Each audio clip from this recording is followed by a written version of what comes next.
Hola, hola, hola, hola, queridos vozandantes. Ya estamos nuevamente en otro programa de Voz Andante, Caminos Colectivos, ahora correspondiente al 24 de noviembre de 2021. Muy feliz porque ustedes no están para saberlo ni yo para contarlo, pero en 2 días es mi cumpleaños. Entonces, este es mi programa de celebración cumpleañera y para darme el gusto de una gran invitada que ya hemos tenido anteriormente y con la que tuvimos una charla excelente, pues está con nosotros nuevamente la doctora Silvia Rom. ¿Qué tal, Silvia? ¿Cómo estás? Muy bien, Carmen, y qué gusto estar otra vez en este programa. La última vez que estuvimos, hablamos de la Güera Rodríguez, que se dice que es una de las gran heroínas de la independencia, pero no vamos a hablar de ella hoy, vamos a hablar de otras mujeres. Sí, vamos a decir, tenemos que mencionarlas porque si no nuestro público nos ve feo. Tenemos que decir que ya tuvimos un programa de Leona Vicario, ya hablamos extensísimamente con la doctora Ann Staples sobre ella y sobre todos los mitos que giran alrededor de ella. Ya tuvimos contigo un programa completito dedicado a la Güera Rodríguez. Y entramos también de manera colateral con doña Josefa Ortiz de Domínguez. Entonces, las heroínas ya las tenemos cubiertas, ya no vamos a tocar más el tema porque justamente nos cae muy gorda esta idea de los héroes, las heroínas, los villanos, o sea, esta historia que nos enseñaron en la primaria. Pero recordemos que tenemos que hacer los créditos y los honores de rigor. Hoy vamos a hablar de las mujeres en la independencia de México, entiéndase mucho más allá de las heroínas conocidas, unas más verdaderas y unas más falsas que otras, ¿sí? Pero tenemos que decirle a nuestro público dónde nos pueden escuchar, entre otras cosas, porque a mí me gusta ser totalmente franca, este programa es pregrabado. Entonces, vamos a estar muy al pendiente de responder a sus comentarios en todos los medios por los cuales se transmite, o sea, pueden seguir comentando, vamos a estar ahí, vamos a contestar por escrito, pero a nuestro público yo sé que le va a extrañar que no lo saludemos directamente al aire, pero no se preocupen, vamos a estar aquí para ustedes.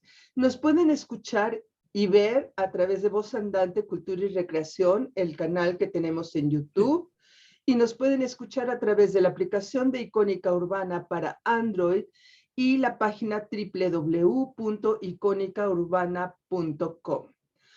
Como de todos modos queremos que la comunicación sea de ida y vuelta, pueden escribirnos a través de las redes sociales que son Icónica Urbana, así tal cual, tanto en Twitter, Instagram como en Facebook, y de Voz Andante son Voz Andante Cultura y Recreación en Facebook, Voz Andante Cultura en Instagram, a través del canal de Voz Andante en YouTube, ahí mismo pueden poner sus comentarios, y Voz Andante en Twitter y Telegram. O sea, no hay pretexto para que no comenten, están en su casa, siéntanse cómodos para dialogar con nosotros.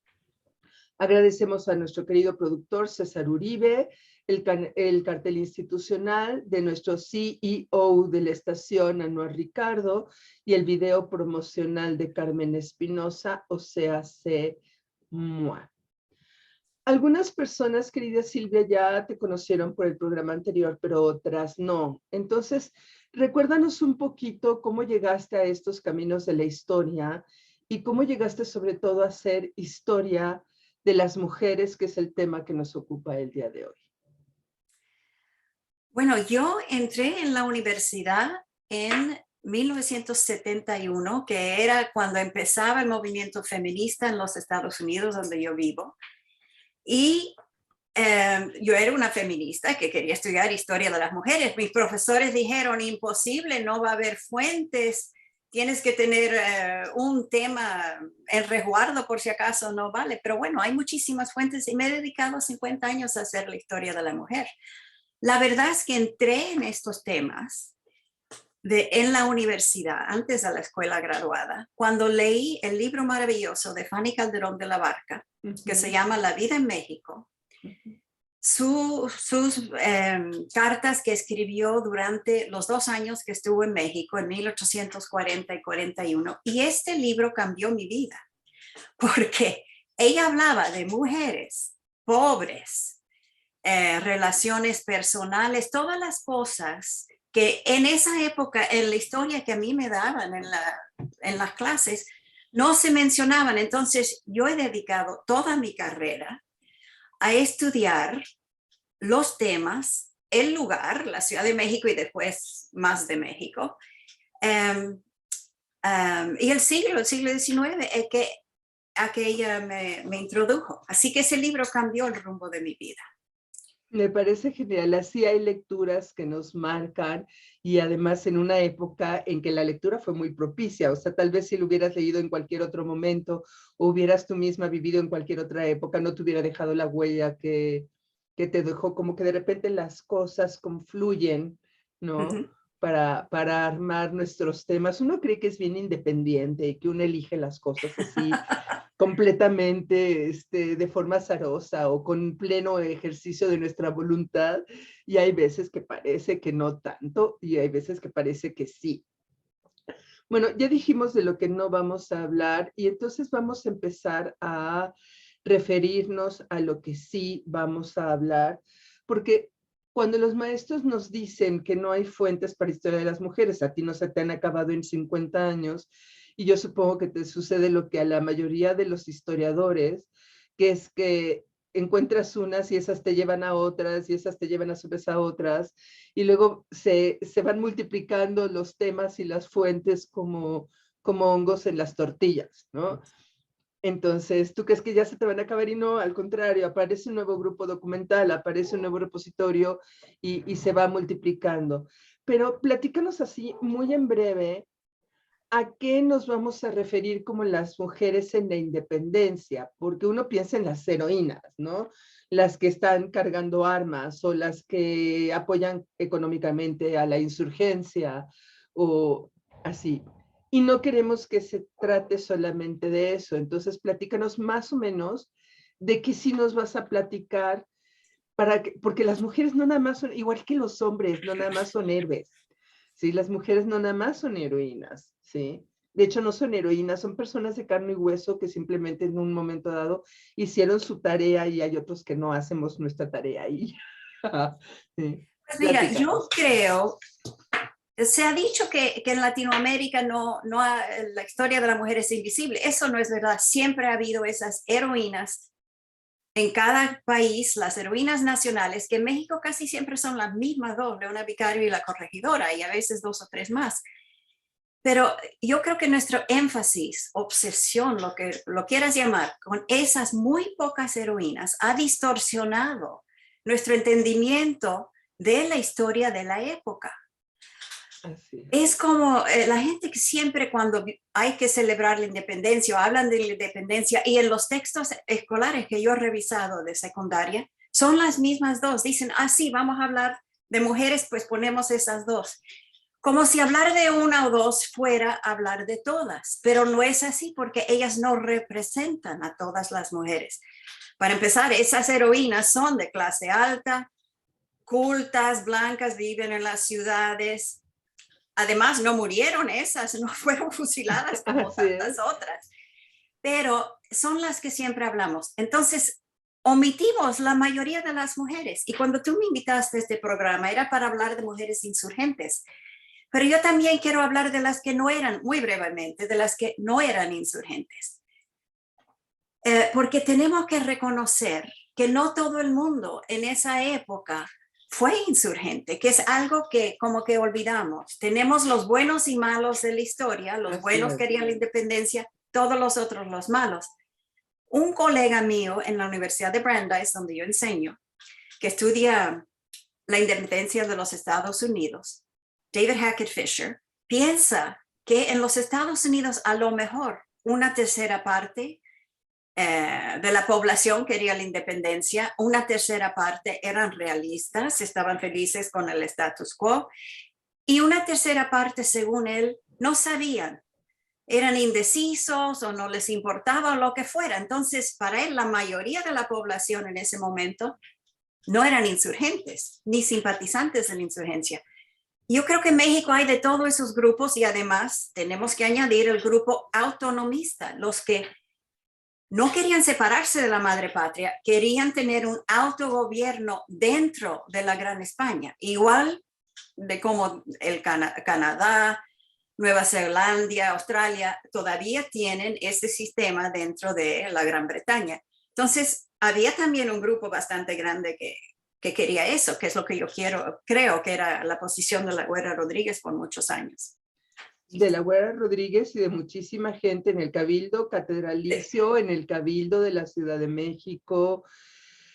Es muy curioso porque quien no quiso la autonomía no fue la Nueva España, quien no quiso la autonomía fue España. O sea, España fue la que no estuvo dispuesta a ceder estos espacios de autoridad o de poder dentro de los territorios que a partir de los Borbones se consideraron colonias, pero que antes no lo eran, antes eran reinos.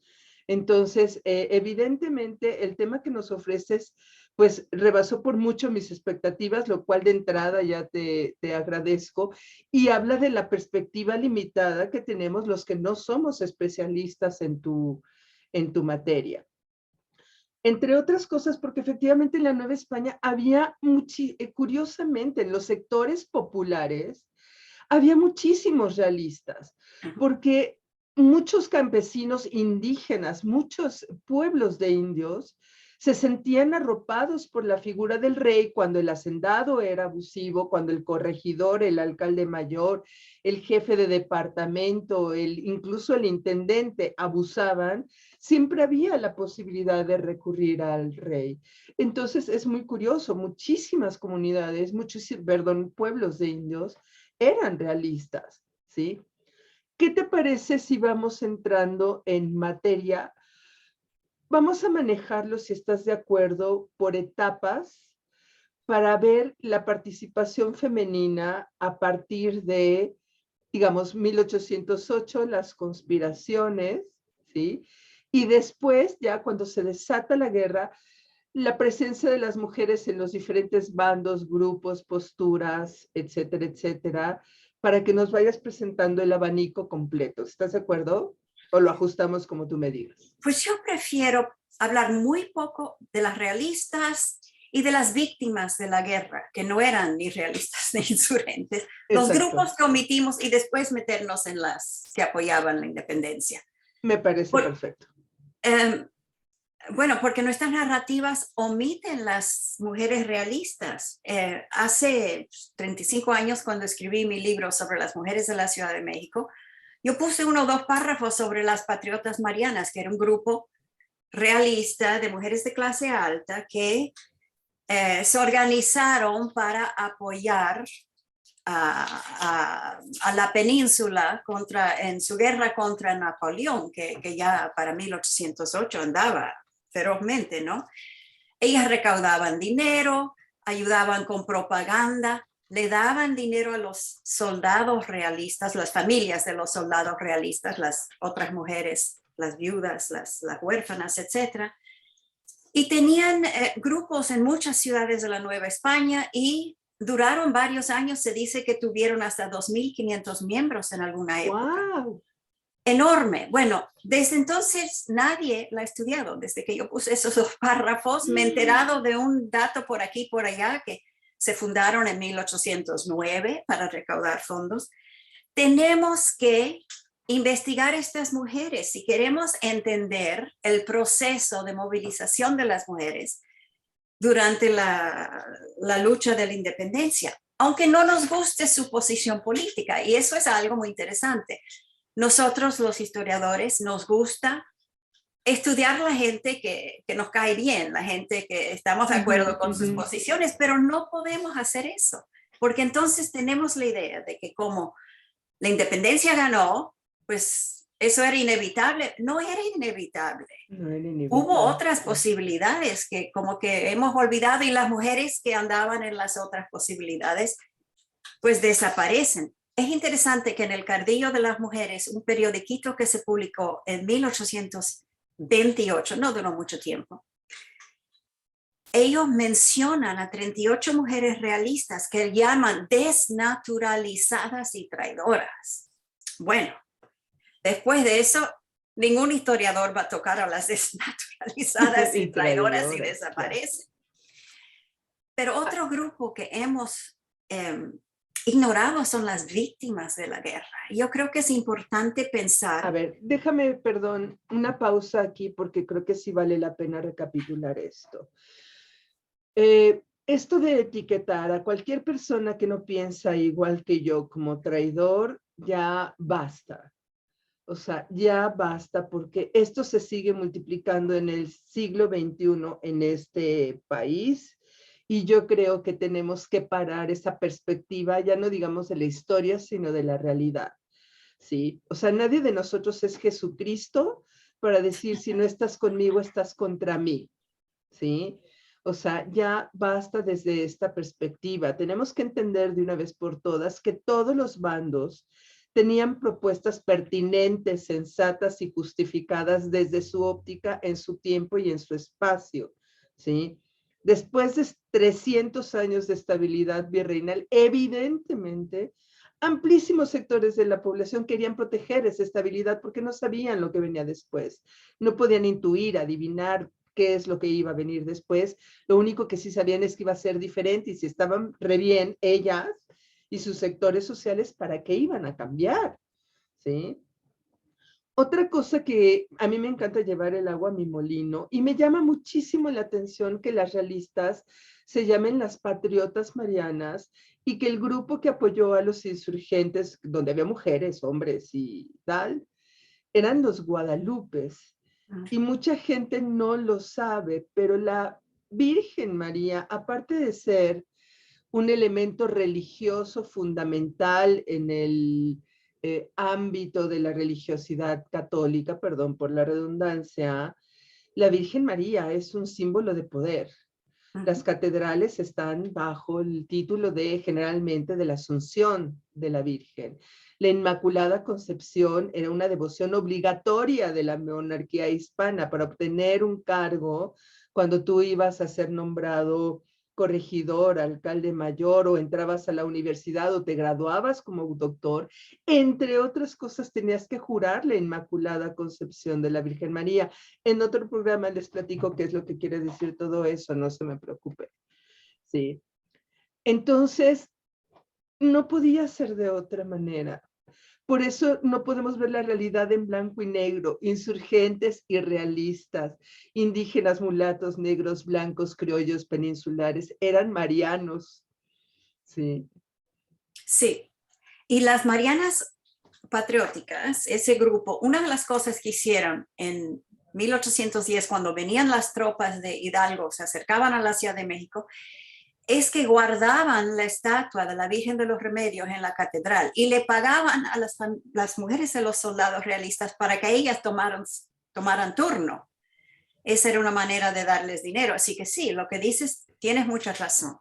Pero vamos a seguir con otras mujeres que hemos ignorado. Sí, las que víctimas. son las víctimas, las que fueron violadas, torturadas, las que sufrieron la destrucción de sus propiedades, la penuria económica, el desplazamiento, porque muchas tuvieron que huir de sus ciudades, las forzaron a huir de los pueblos para que no pudieran ayudar a los insurgentes, o sufrieron la muerte de sus queridos, ¿no? Ahora algunos historiadores presentan la guerra como una época que libera a las mujeres, que las empodera, cosa que puede haber sido el caso para algunas, pero yo no creo que para la mayoría. Yo creo que para la mayoría, muchísimas mujeres, el resultado de las guerras era pobreza y viudez y no poder y libertad. Y tenemos muchos ejemplos de esto. Por ejemplo, las mujeres de Pénjamo. Sabemos que Iturbide mismo fue removido de su cargo en parte por su crueldad hacia la población civil, que incluía en un incidente a las como 100 mujeres de Pénjamo que fueron forzadas a salirse de su ciudad y fueron recluidas en 2 recogimientos, uno de Guanajuato y uno de Irapuato, y algunas se quedaron ahí por años. Y era muy cruel porque las descripciones que tenemos Una tuvo que dejar su bebé en la cuna, no le dieron tiempo de recogerlo. Se iban sin sus pertenencias, tuvieron que emprender una marcha larguísima, muy difícil, en que las insultaban. Era algo horrible, ¿no? Así que muy doloroso. Esas son las mujeres que como que olvidamos, pero eso es parte de la guerra. Y nosotros cuando hablamos las historias oficiales que hablan de la independencia, ignoran esta información a favor de una narrativa muy triunfalista, muy pulidita, muy linda del glorioso proceso hacia la independencia, pero no, bueno, fue glorioso porque en realidad es un milagro, es dramático lo que pasó en México, ¿no? Pero tuvo momentos horribles esta historia y de hecho la violencia, la extorsión, los saqueos, las violaciones, los raptos de mujeres, quemas de cultivos, robos de animales, etcétera, etcétera. De los dos bandos. Vinieron de los dos de bandos. los dos bandos. Exacto, realista. Porque los insurgentes no eran ningunas peritas en dulce. O sea, llegaban, asaltaban las haciendas. Si había un control como lo tenía José María Morelos y Pavón, contenía a su hueste y lo que hacía era pedirles dinero para el financiamiento de sus ejércitos. Y si no, como pasaba con Hidalgo, era avasallar materialmente con todo. ¿Sí? Sí. Entre paréntesis, querida Silvia, yo no sé si nuestro público se esté dando cuenta de lo importante de que estemos hablando de estos temas.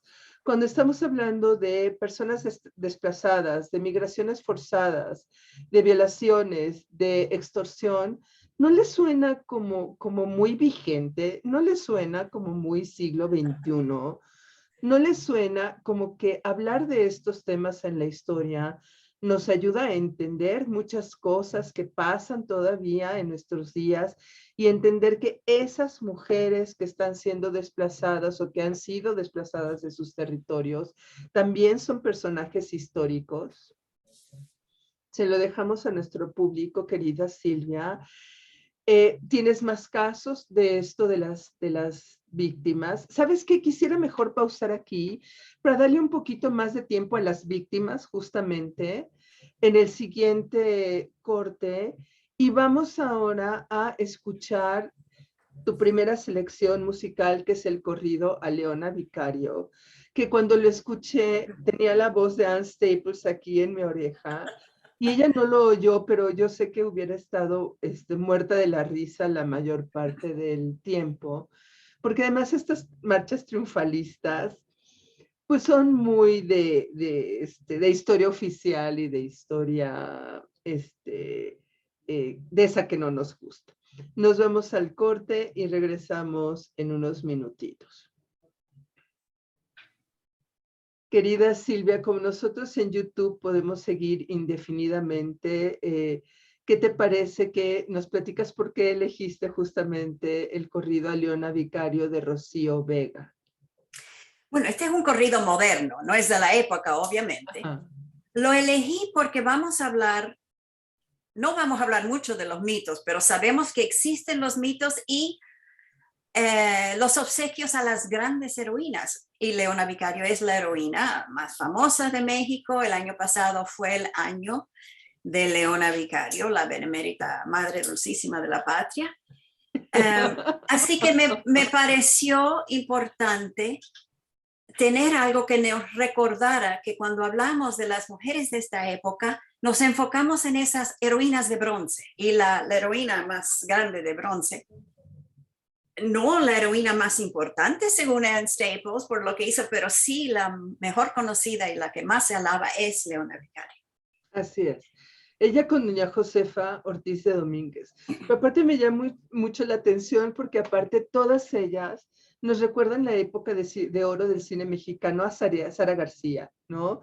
Su pelito recogido, su chonguito, total pulcritud a vestir. O sea, no nada más tenían que ser heroínas, sino tenían que ser señoras decentes de su casa. Así su casa sea para ir en una cueva, que ya Ann Staples dice que no hay fuentes para sustentar que haya dado a luz en una cueva, ni sabemos en qué cueva, ni sabemos si es cierto o no, ¿no?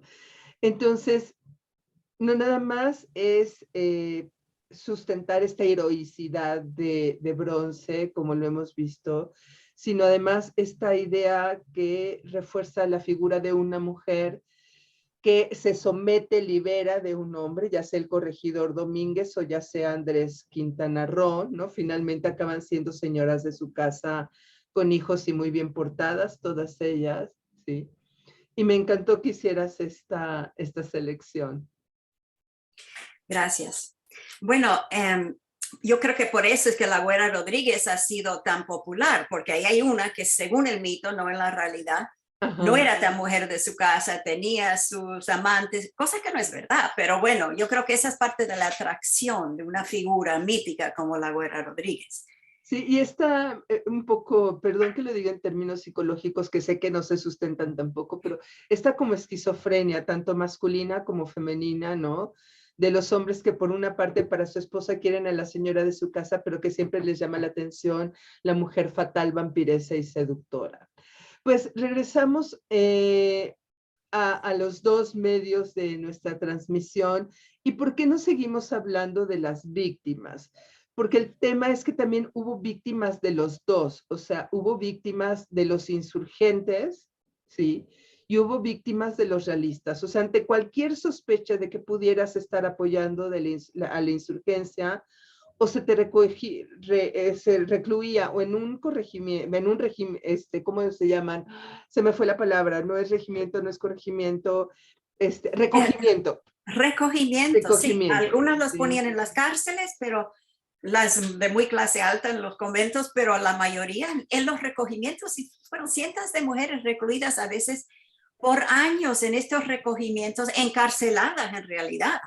Así es, sí. Aunque no hubieran hecho nada.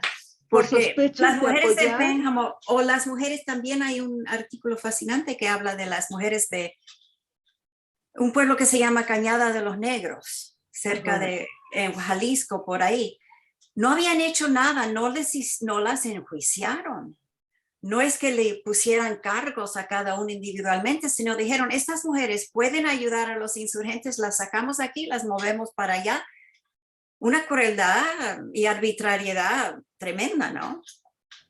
Sí, o sea, como de costumbre, una doble victimización por una parte, como toda la población, ¿no? Por estar en una zona de guerra, y una adicional por ser mujeres, ¿no? Lo que tú nos platicas de esta mujer que no pudo recoger ni a su hijo, bueno, no tiene abuela, o sea, no hay otra manera, bueno, sí hay una manera peor de decirlo, pero no la Ojalá quiero decir. tuviera abuela, yo espero que alguien se haya Alguien quedado se haya con hecho ese cargo hijo. exactamente. No, pero me refiero al que lo hizo, no a la mujer, sino al que Sí, tomó sí. semejante determinación, ¿no? Lo peor del caso es que en muchas ocasiones hubo mujeres recluidas por su propia familia o por los propios hombres de su comunidad por protegerlas, ¿no? O sea, ¿cuántos casos habrá habido de mujeres que fueron llevadas al convento o mujeres que fueron encerradas en el sótano de su casa porque venía un ejército u otro y entonces para protegerlas, pues evidentemente la alternativa era recluirlas, ¿no? O sea, ¿cuántos casos crees que pudo haber habido de este tipo, querida Silvia? Eso yo no lo he visto en las fuentes. Es que hay cosas que a veces pasan, pero como, si no se meten en las fuentes, no se puede probar. Lo que sí sabemos es que había muchas mujeres que se fueron con los maridos, padres, hermanos, lo que fuera, a la guerra. O sea, que no todas se quedaron recluidas para que no les pasara nada y que estuvieron en la guerra. Entonces yo quiero hablar un poco de las mujeres que no eran las 2 o 3 o 4 grandes heroínas, pero que tenemos que insertarlas en nuestras narrativas de cómo se peleó esta guerra, cómo se hizo la independencia. Un grupo que creo que sí se conoce, pero no sé si afuera de las publicaciones académicas, son las que seducían a la tropa, que no quería decir seducirlas sexualmente, sino que convencían a los insurgentes, si eran realistas, o a los realistas, si eran insurgentes, a cambiar de bando. Y el gobierno realista castigó a bastantes mujeres. Tenemos 4 casos dentro del Archivo General de la Nación, en la sección de infidencia. Tenemos 40 casos, pero debe haber habido muchísimas más que nunca fueron castigadas porque nadie se dio cuenta, nadie las denunció. Entonces, por ejemplo, tenemos a Carmen Camacho, porque hay que nombrar algunos de los nombres de estas mujeres que no se conocen. Aunque la lista es larguísima, pudiera estar aquí leyendo nombres 1 hora y todavía tendría.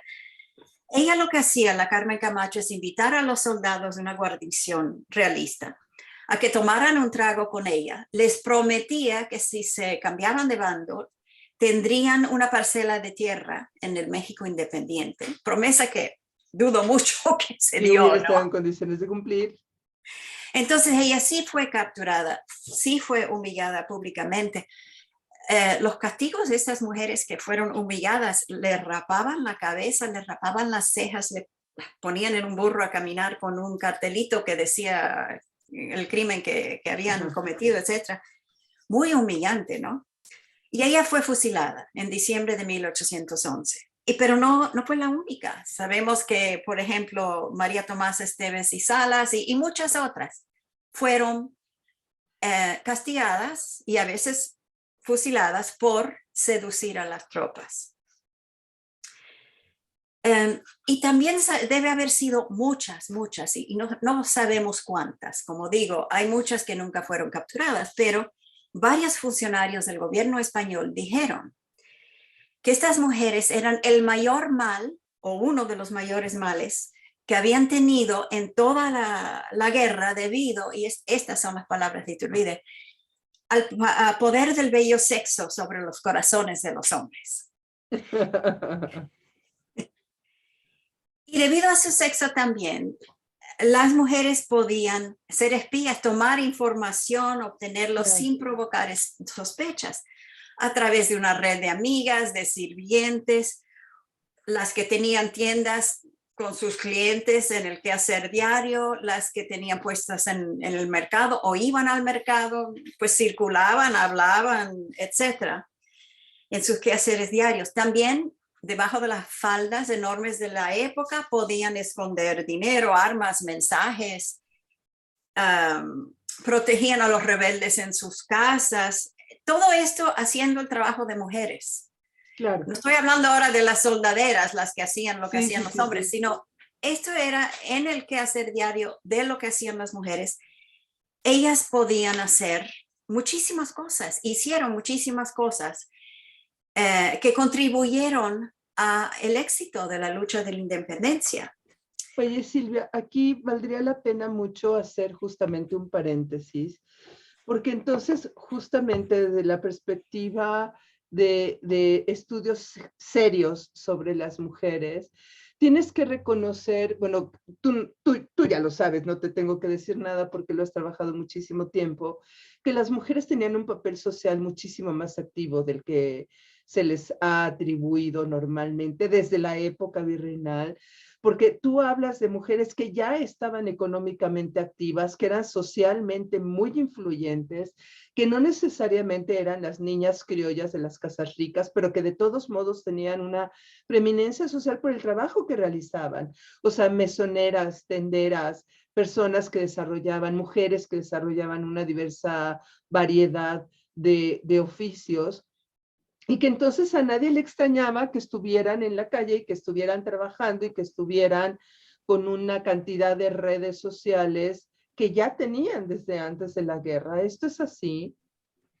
Exactamente. Y una de las cosas que a mí me molesta como historiadora es que a veces cuando se escribe de las heroínas, y ha habido estudios muy buenos que tratan de humanizarla recientemente, ¿no? No he leído la de Anne Staples todavía, pero otras que he leído. Humanizar a Leona Vicario, a la corregidora, dicen que se adelantaron a su época y que eran excepcionales. Eso me molesta porque a mí también.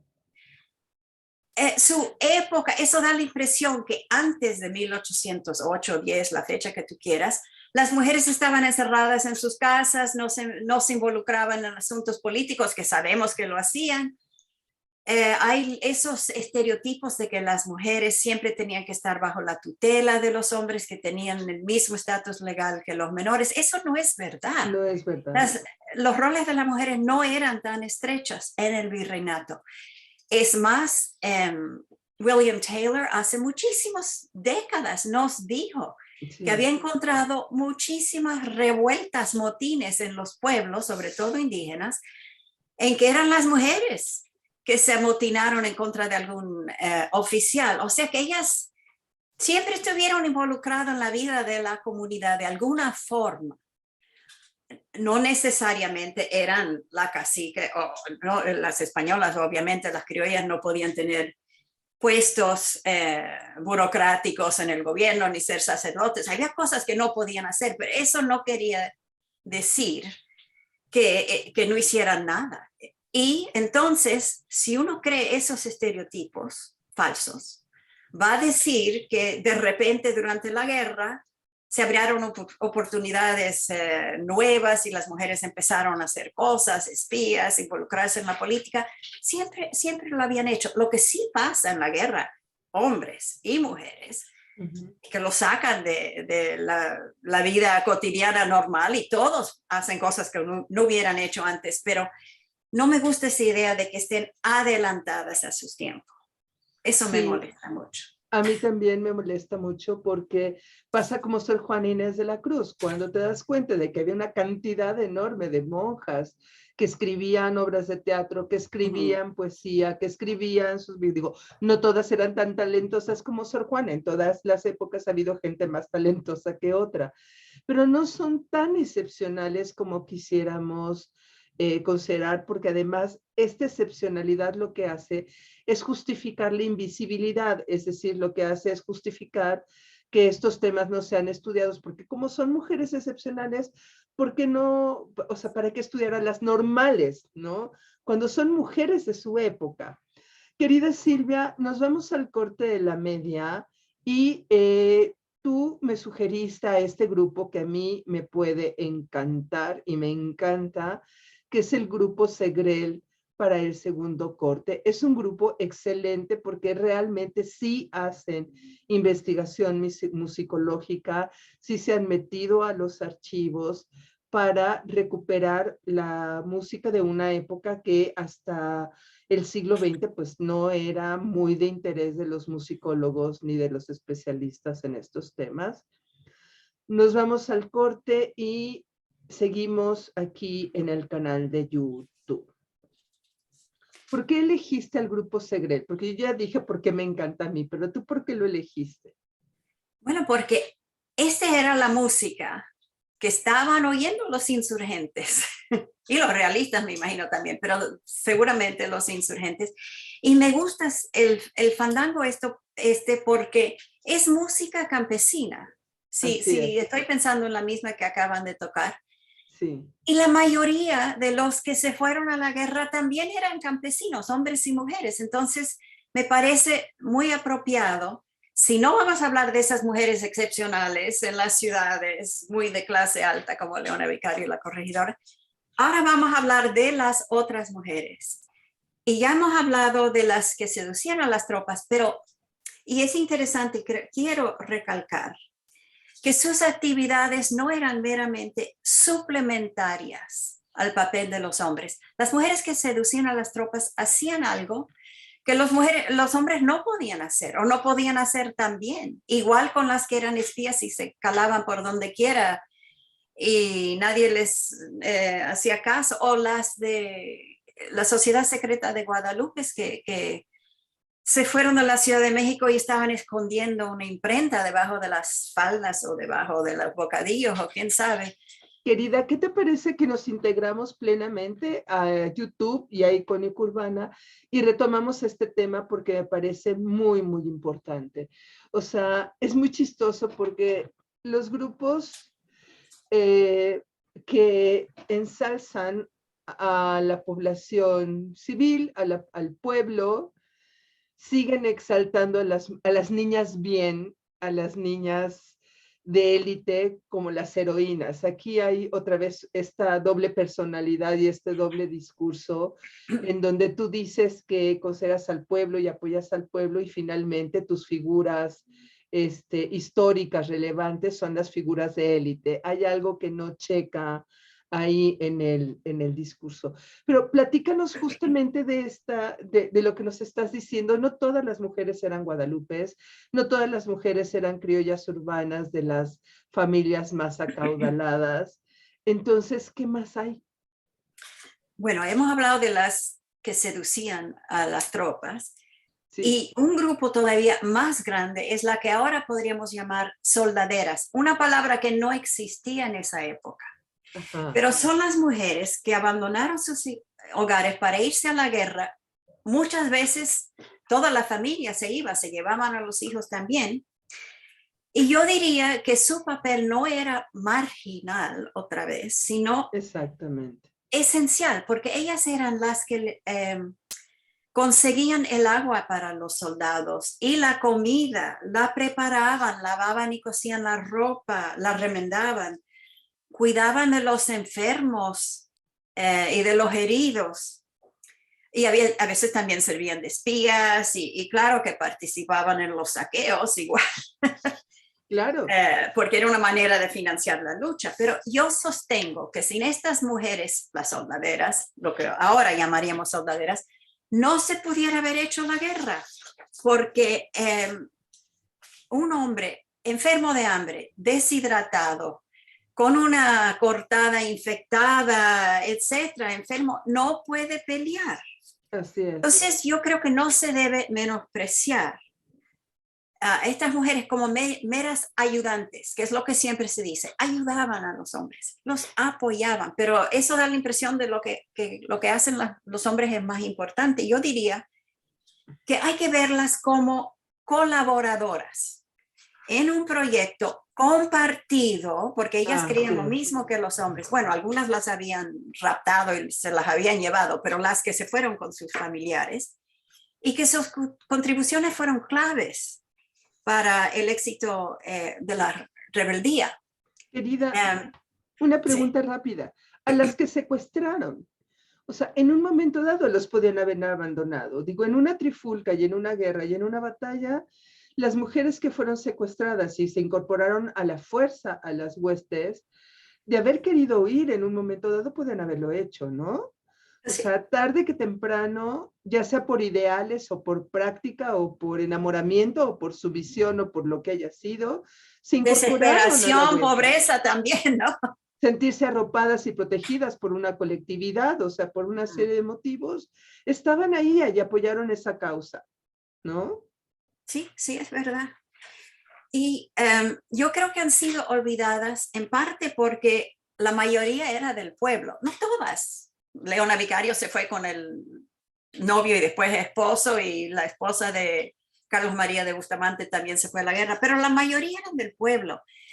Y como tú has dicho, esa idea clasista y racista que tenemos, que la gente que cuenta en la historia, de la gente que hace la historia, es la gente blanca, educada, culta, etcétera, ha influenciado mucho en la manera que se narra la historia de esta época. Y la mayoría de estas mujeres eran de todas las castas y clases bajas de la Nueva España. Y la otra razón, y esto también es algo que me molesta mucho, es que las soldaderas han sido olvidadas porque el trabajo cotidiano de las mujeres en el campo y también en la casa no se valoriza como se merece. Y mientras más vieja me pongo, ya ven que tengo el pelito blanco, más me molesta este androcentrismo que valora lo que hacen los hombres y no le da importancia a lo que hacen las mujeres. Pero ninguna sociedad puede funcionar sin ellas, y menos los ejércitos de la época. Y piensa un poco, las tareas cotidianas de la casa eran muy difíciles en una época sin electricidad, sin agua corriente, sin refrigeración, no había medicinas modernas. Entonces, muy difíciles de todas formas, pero mucho más cuando se hacía al aire libre, marchando en esas largas marchas, y las mujeres cargando bebés y los trastes, porque tú no podías ir a recoger agua del río si no tenías algo en Sí, que. claro, claro, claro, Entonces, claro. era muy difícil lo que ellas hicieron. Um, Sí. Y eran de cerámica, ¿eh? No eran bolsitas de plástico, ni eran, no, no, no. O sea, el guaje para traer agua del río era de cerámica. O sea, no era un cubito de plástico, ¿no? O sea, ya ¿Sí? el solo guaje, o sea, o el solo cántaro para traer, ahora sí que la múcura, ¿no? Para traer el agua del río. Y se podía Y, romper si uno no y se tenía podía mucho romper y cuidado. estabas Y en entonces, ¿de veda. dónde se iba a sacar otro? Porque estaban La por el tenías que campo, hacer. estaban. Sí. Entonces, tenemos la idea equivocada de que solamente los hombres hacen la guerra, cosa que no era verdad en el siglo XIX, ni en la Revolución de 1910. Todos conocemos las maravillosas fotos de las soldaderas de 1910, ¿no? Ajá. Antes de la profesionalización de las Fuerzas Armadas.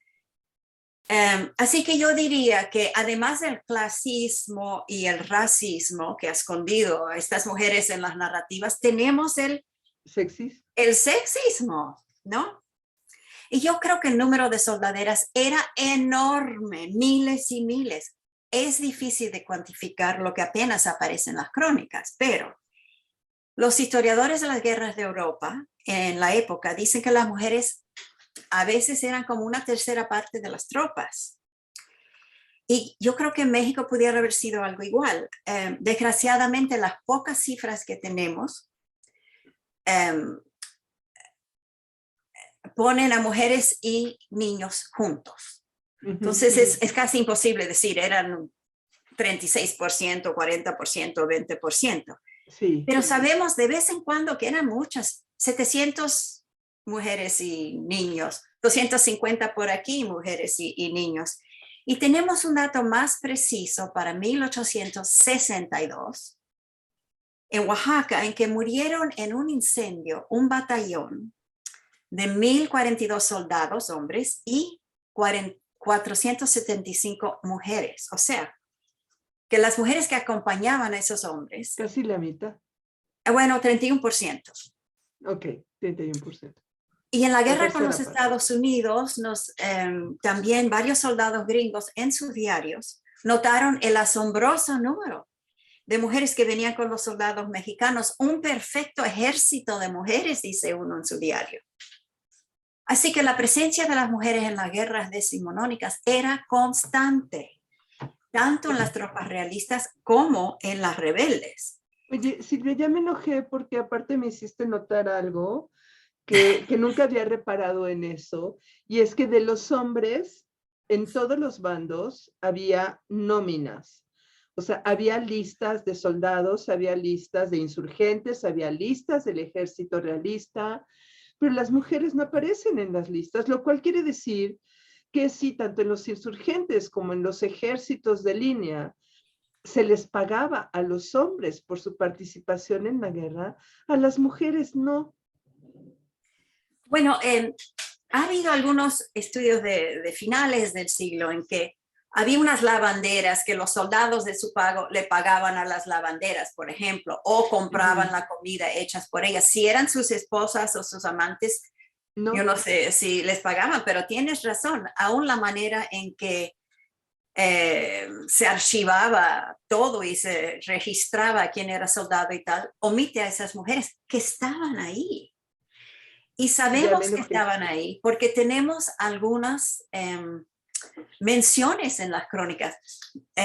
Es interesante que en 1825, José Joaquín Fernández de Lizardi, 4 años después de consumada la independencia, escribe un almanaque dedicado a las señoritas mexicanas patriotas y él pone a 11 mujeres. Pone a Leona Vicario, pone a la corregidora, pone a Mariana Rodríguez del Toro de Lazarín, otra Sí, mujer de claro. clase alta que ha entrado al panteón de heroínas, aunque muy, Muy recientemente, ¿no?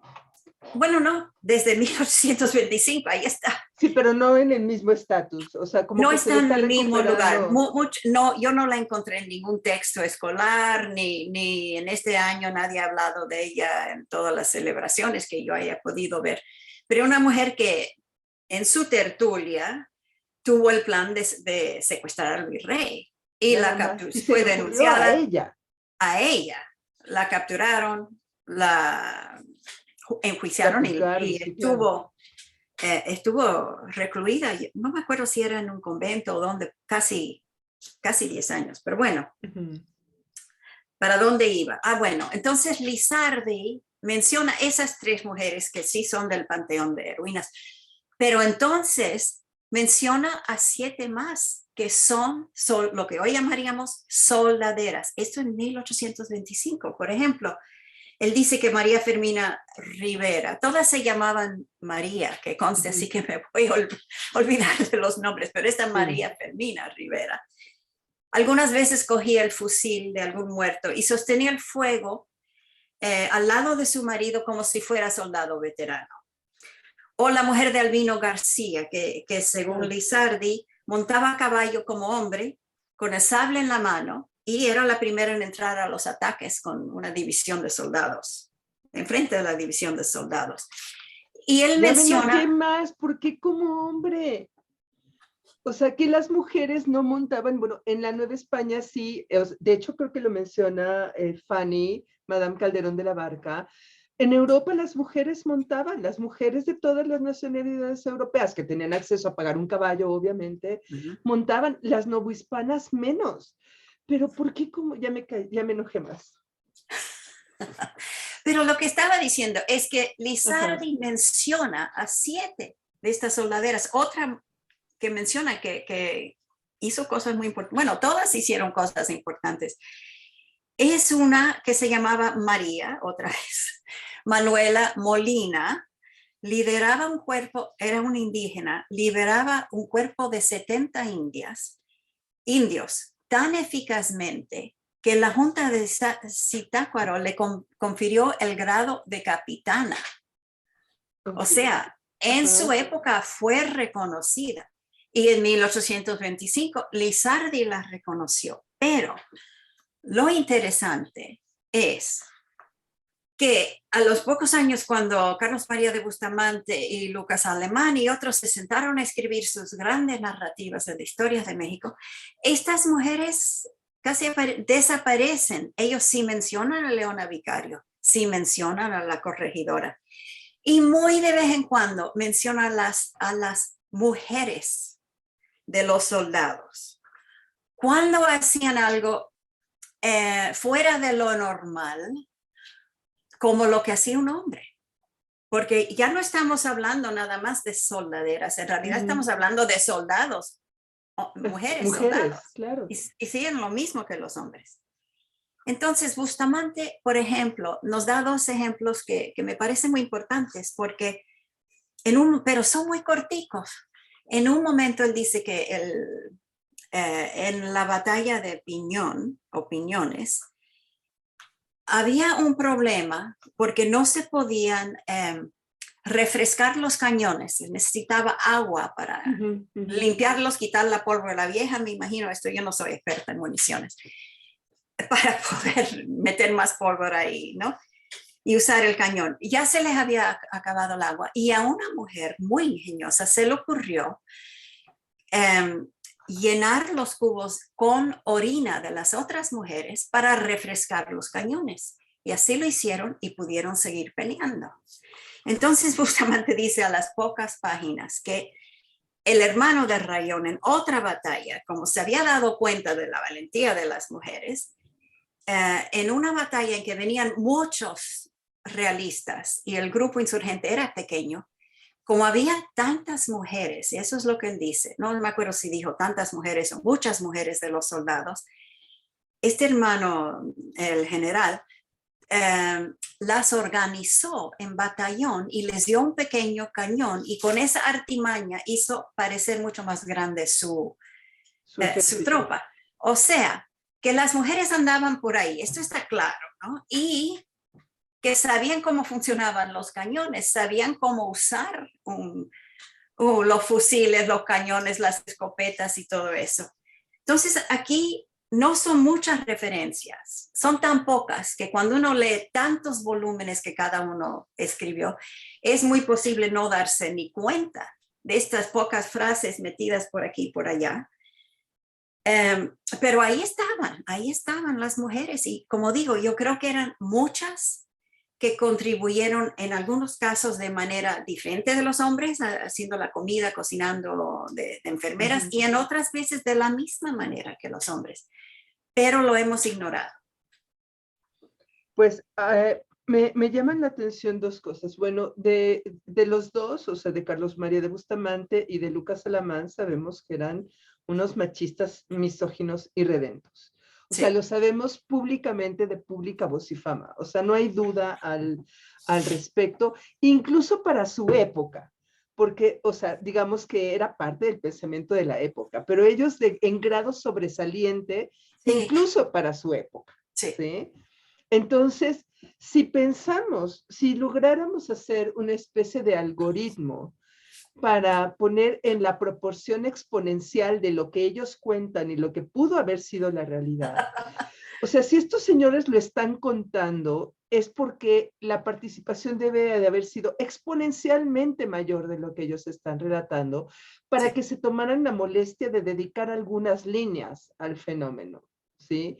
Entonces, eso ya nos habla de la importancia que tuvieron estas mujeres en el proceso de la guerra. Porque digo, tampoco los hermanos Rayón eran unos feministas consumados y por lo tanto que nombraran a una mujer capitana es porque ya no había alternativa. O sea, era porque se le tenía que reconocer su trabajo sí o sí.